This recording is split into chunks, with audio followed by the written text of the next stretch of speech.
अगर किसी काम में तुम फंसे हुए हो, तुम्हें लग रहा है कि ये काम मैं कर पाऊंगा या नहीं कर पाऊंगा, इससे मैं हताश हो रहा हूँ, डिमोटिवेट हो रहा हूँ, तो ये गुस्सा है, ये नफरत है, ये जिद होती है जो आपको आगे ले जाती है, जो आपको उस स्टेसिस से बाहर निकालती है, उस रुकावट से बाहर निकालती है, जहां आप ये कहते हो कुछ भी हो जाए इस काम को तो मैं करके रहूंगा, ये काम तो मैं करूंगा ही करूंगा।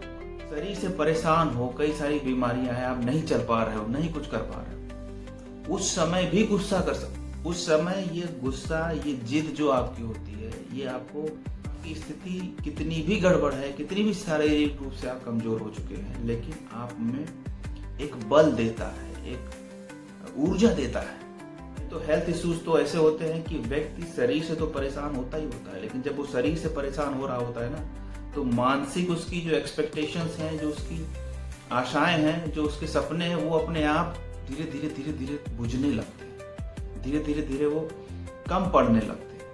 इस स्थिति पे अगर तुम गुस्सा करते हो, इस जगह पे अगर तुम गुस्सा करते हो, तो उस गुस्सा करने को, उस नफरत करने को जिद कहा जाता है।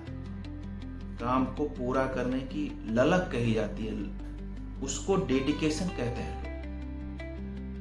और ये चीज कभी नेगेटिव नहीं, ये चीज हमेशा पॉजिटिव है। अब अगर तुम गुस्सा और नफरत का सही प्रयोग नहीं कर पा रहे हो, तो ये तो वैसे ही है जैसे कोई हथियार आपको दिया गया है, तो अगर आप उसको नहीं चला पा रहे हो तो लोग सलाह देते हैं कि ये ना ही रखो पास में, ज्यादा ठीक है, क्योंकि ना रखोगे तो ज्यादा सुरक्षित हो।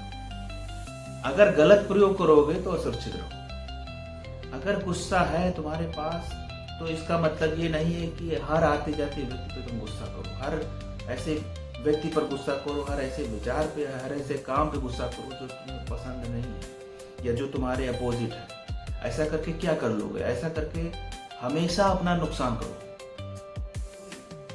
कोई तुमसे ज्यादा ताकतवर है, उस पर गुस्सा करके क्या करोगे? सिर्फ अपना नुकसान करोगे। और ऐसा व्यक्ति जो तुमसे कमजोर है, उस पर गुस्सा करके क्या करोगे? केवल अपनी इमेज खराब करोगे।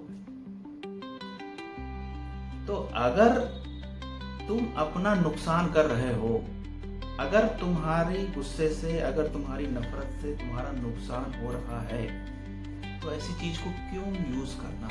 ऐसी चीज को क्यों अपने अंदर रखना? कोई तुम्हारे विचारों को दबा रहा है, कोई तुम्हारा शारीरिक या मानसिक रूप से शोषण कर रहा है, तो ऐसे व्यक्ति पे गुस्सा करना सही है। ऐसे व्यक्ति को नफरत करके उसको सबक सिखाना सही है, इसको कोई गलत नहीं कहेगा। ऐसी जगह पे अगर तुम गुस्सा कर रहे हो तो उससे तुम्हारा लाभ है, कम से कम इतना लाभ होगा कि मानसिक तौर से तुम ये बात समझ पाओगे कि तुमने गुस्सा किया, तुम्हें जो कहना था वो तुमने कहा, तुम जिस स्तर पे उसका विरोध कर सकते थे तुमने किया, तुमने कुछ काम तो किया, अपने लिए किया। इस दुनिया में लोग जितना शांत रह के फायदा लेते हैं, अहिंसक रह के फायदा लेते हैं या सच बोल के फायदा लेना चाहते हैं, उतना ही फायदा, उतना ही लाभ मॉरली भी और शारीरिक रूप से गुस्सा करके भी लिया जा सकता है। ये एक सच्चाई है, क्योंकि इस दुनिया में ईश्वर की बनाई हुई कोई भी चीज, कोई भी भाव, कोई भी विचार, कोई भी काम किसी भी तरीके से गलत नहीं है। अगर कोई चीज गलत है तो वो उसको हम यूज कैसे कर रहे हैं, उसका डायरेक्शन क्या है, उसका प्रयोग करने का तरीका हमारा क्या है। अगर हमारा तरीका गलत होता है तो फिर हम उसका गलत परिणाम पाते हैं।